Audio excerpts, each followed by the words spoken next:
বাফুফের সঙ্গে তৃতীয় ইনিংসে সুবিধা অসুবিধা দুটোরই সম্মুখীন হতে চলেছেন হাভিয়ের ক্যাব্রেরা। দলে এবার হামজা চৌধুরীর মতো ফুটবলার পাচ্ছেন তিনি। বিপরীতে এটাও ভাবতে হবে তার মতো তারকার সঙ্গে কাজ করতে কতটা প্রস্তুত স্প্যানিশ কোচ। যদিও পেশাদারিত্বের যুগে এমন প্রশ্ন তোলা সমীচীন নয়। দায়িত্ব বুঝে নেওয়ার পর এখনও হামজার সঙ্গে যোগাযোগ করেননি হাভিয়ের ক্যাব্রেরা, আর তাই জানা সম্ভব হয়নি লেস্টার সিটি মার্চ উইন্ডোতে জাতীয় দলের জন্য তাকে কবে রিলিজ করবে। যদিও এই বিষয় খুব একটা গুরুত্ব দিতে চাচ্ছেন না স্প্যানিশ কোচ। তার মতে হামজা যে মানের ফুটবলার, তিনি যখনই দলের সঙ্গে যোগ দেবেন মানিয়ে নিতে লাগবে না খুব একটা সময়। এটা নিয়ে আমি মোটেও ভাবছি না।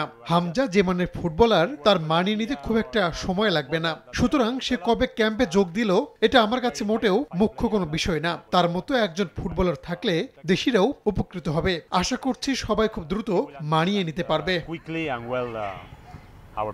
এই মুহূর্তে হামজাই বাংলাদেশের বড় তারকা, তাতে কোনো সন্দেহ নেই। তার আসার খবর এরই মধ্যে জায়গা করে নিয়েছে আন্তর্জাতিক গণমাধ্যমগুলোয়। ইংলিশ প্রিমিয়ার লিগ খেলা এই ফুটবলার দলের সঙ্গে যোগ দিলে বাড়বে লাল সবুজ ফুটবলের ব্র্যান্ড ভ্যালু, যার ফলে দেশের ফুটবল আলাদা মাইলেজ পাবে বলে মনে করেন স্প্যানিশ কোচ।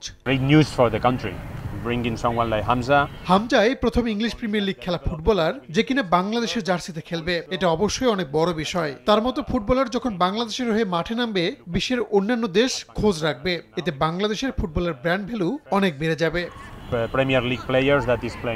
এদিকে এশিয়ান কাপ বাছাই সামনে রেখে ফেব্রুয়ারির শেষ সপ্তাহে শুরু হবে জাতীয় দলের ক্যাম্প। চূড়ান্ত না হলেও সৌদি আরবের তাইফেই তা অনুষ্ঠিত হওয়ার সম্ভাবনা বেশি। প্রথম অ্যাসাইনমেন্টের প্রতিপক্ষ ভারত, ওদের বিপক্ষে ভালো করে ইতিবাচক শুরুর প্রত্যাশা কাবরেরার। যদিও এবারের মিশন বেশ চ্যালেঞ্জিং মানছেন তিনি।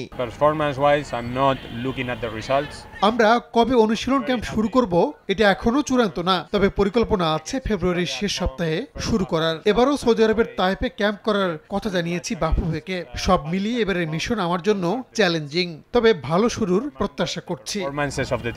বাংলাদেশের এশিয়ান কাপ বাছাই স্কোয়াডে দেশি ফুটবলার নিয়ে থাকছে না কোনো চমক, তবে পুরনো কয়েকজন ফিরতে পারেন বলে আভাস আছে।